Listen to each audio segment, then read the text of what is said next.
على قدم وساق تعمل المؤسسة الصحية في بابل تحسبا لأي طارئ بعد دخول البلاد بموجة خامسة من الاجتياح الوبائي التي تقر الجهات المعنية بخطورتها وتأثيراتها غير المحدودة.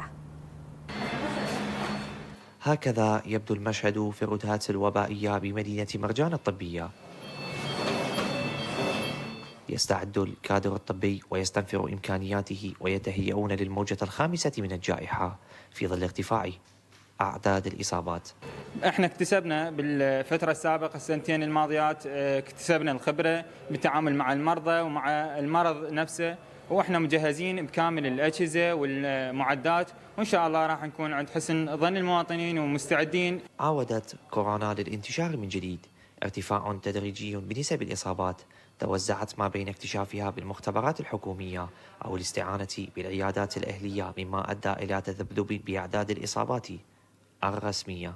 لكن أغلب الحالات هي حالات بسيطة، يعني غالبيتها يمكن معالجتها بالعيادات الخاصة والاستشاريات والطوارئ، وممكن مغادرة المستشفى. حالات بسيطة دخلت المستشفى، يعني حالات من بسيطة إلى متوسطة دخلت المستشفى، تم إجراء اللازم، وأغلبهم غادروا المستشفى بعد تماثلهم للشفاء. لا تزال أغلب الإجراءات الوقائية ضعيفة الالتزام من قبل المواطنين، منها التعفير أو حجر المصابين أو ارتداء الكمامات الطبية للحماية من انتشار الوباء.